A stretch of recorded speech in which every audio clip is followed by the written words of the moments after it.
We've hit the holy grail, the top 500 keywords used in 2021 on Etsy. Let's take a deep dive. Let's research. Let's learn from these listings. Let's make fun of these listings.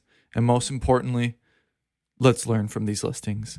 What's up, everybody? My name is Dave. Welcome back to my channel. If you're new here, please consider subscribing. I do new videos on Etsy all the time. Today, we're going to be jumping into a report from Marmalade of the top 500 keywords from 2021. We're going to be using Everbee to research those keywords and those listing results. Everbee is a great Chrome extension. It shows you in real time while you're on Etsy. It's free to try if you want to try it. The link's in the description. Here we go. Let's check these out. So here we go. This one's the funniest. Nike sweatshirt. The funny thing about this report is Marmalade also on this report specifies which keywords are copyright infringement keywords.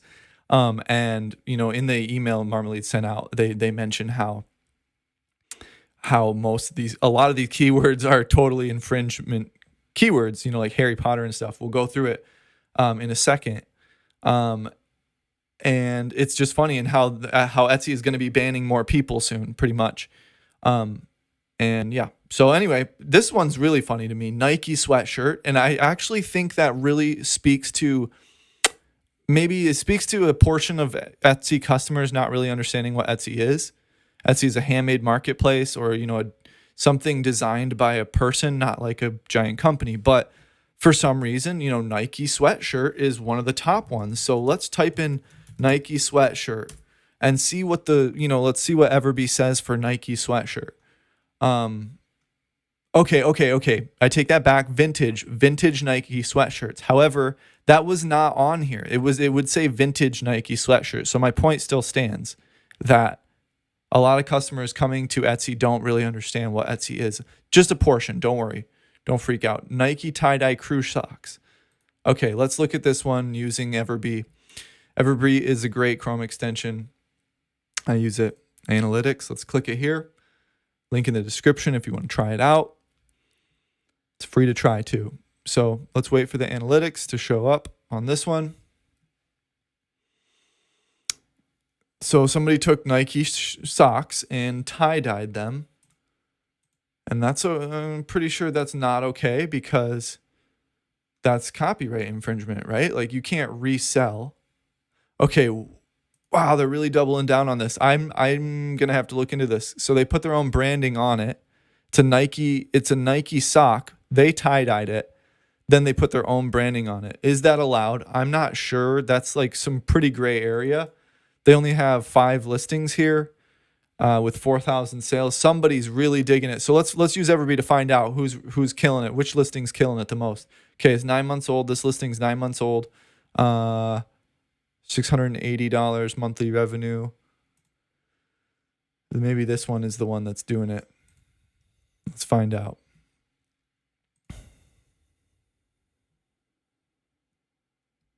Going to be interesting because this is just funny.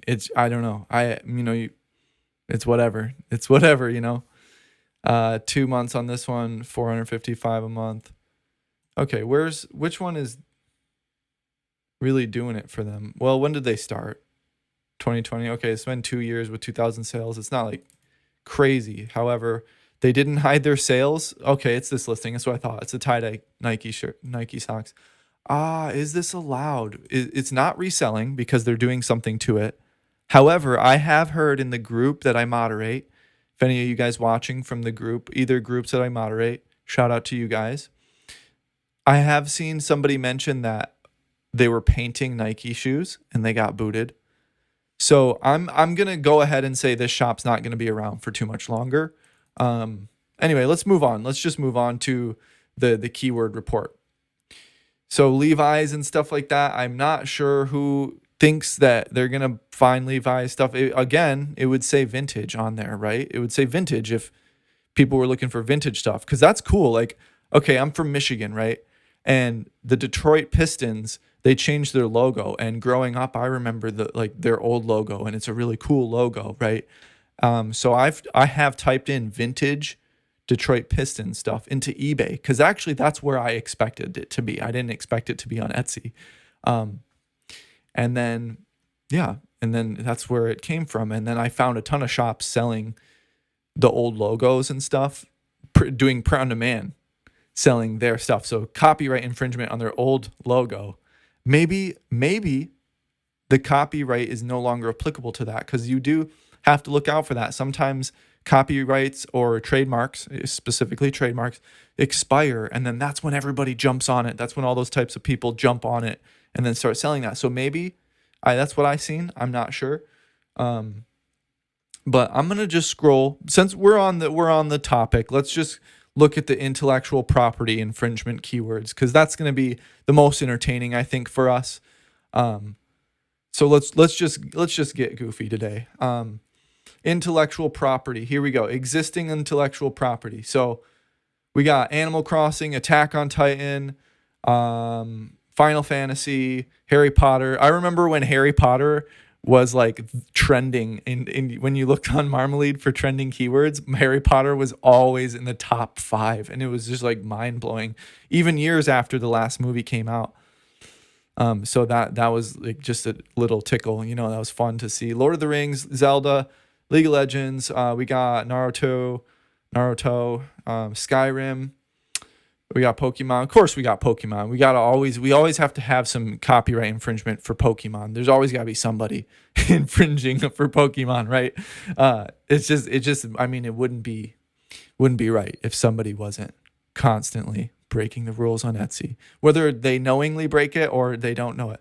So let's look at Pokemon, because that's a huge thing. Everybody knows Pokemon, right?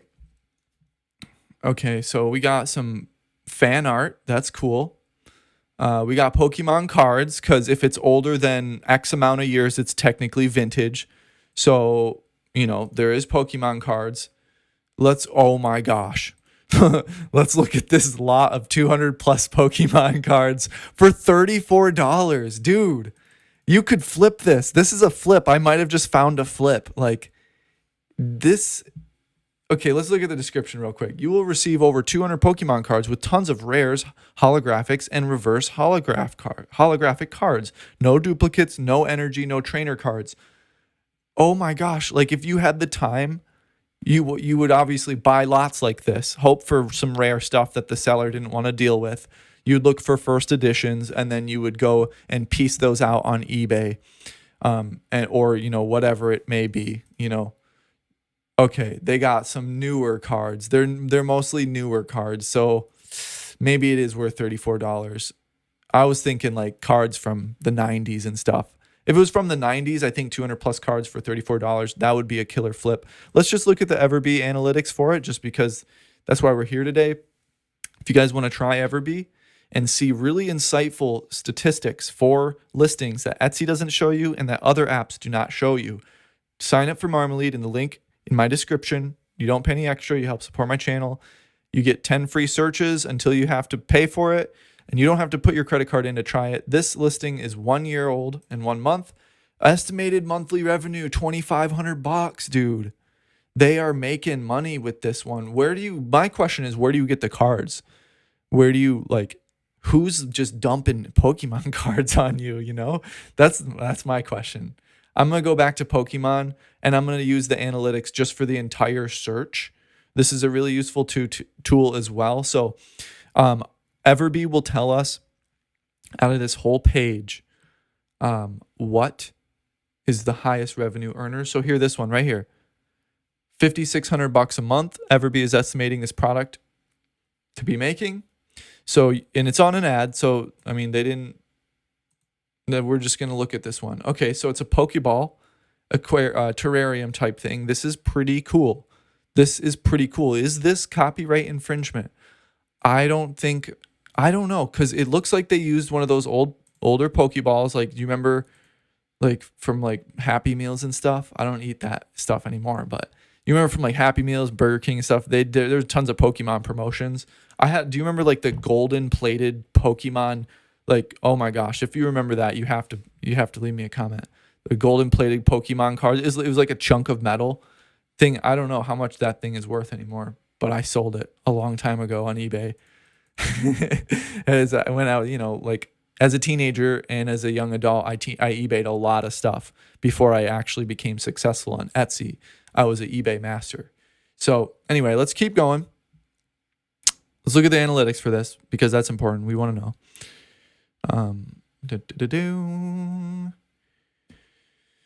Stay with me. All right. $5,600 a month is okay. Listing age 0 years and 0 months. Maybe I need to reload it. This might be a little tiny error or something, or maybe they just listed it. I'm not sure. Estimated monthly sales. Let's check this out. Okay, this is how. Okay, I mean this right here, that's got to be copyright infringement, right? Like I'm not a pro on this. Like I will admit that I'm not an expert on copyright infringement because I never danced that line. I became super successful. I grew a 6-figure shop on Etsy with my own handmade jewelry. Okay. I never had to dance a thin line or a gray line. So I don't know for sure, but I will tell you that this, just the Pokemon logo in your banner, I'm sorry, but that is sketchy. I think that's very sketchy. But okay, so they hid their sales, so we can't really see what's selling the best. But it's a cool product. It's fan art. They're kind of like doing their own thing, kind of like the Nike thing. So like this is a really gray area that we've been looking at so far. So let's look at a different one. The Everbee shows you the amount of favorites, the price of it, estimated total sales, monthly revenue, and all that kind of stuff. On this page, this is the page here that we went to the results, then we clicked analytics here, then it brings this up. On that page, you don't have to click on the listing to actually look at the listings tags. So that's super useful because depending on the browser you're on, sometimes the tags don't show. I've noticed the tags are showing to me again without Everbee. So sometimes they don't, sometimes they do. It's super annoying when you're doing research like this. That's why you want to use something like Everbee. So let's keep going. 29K a month. Let's see what's going on here. Realistic. Oh my gosh, that looks real. That's kind of creepy real. Wasn't there a live action movie with Pikachu and like it looked like this kind of? Anyway. Okay, $490. Makes sense why why Everbee's estimating so much, and that's why they're making so much, because one sale is a lot. So it's 11 months old, 60 sales a month. They even admit that, look, this creepy and cute creature was inspired by Pikachu from quote unquote Pokemon. I don't think the quotes are going to help you on this one. It's still the word Pokemon. But yeah, there's some really thin lines being danced on Etsy here, but for the sake of this video, we're going to end it here. We're going to have a part 2 coming up soon. So please like this video. Please subscribe. Check out Everbee in the description below, and I will see you next time.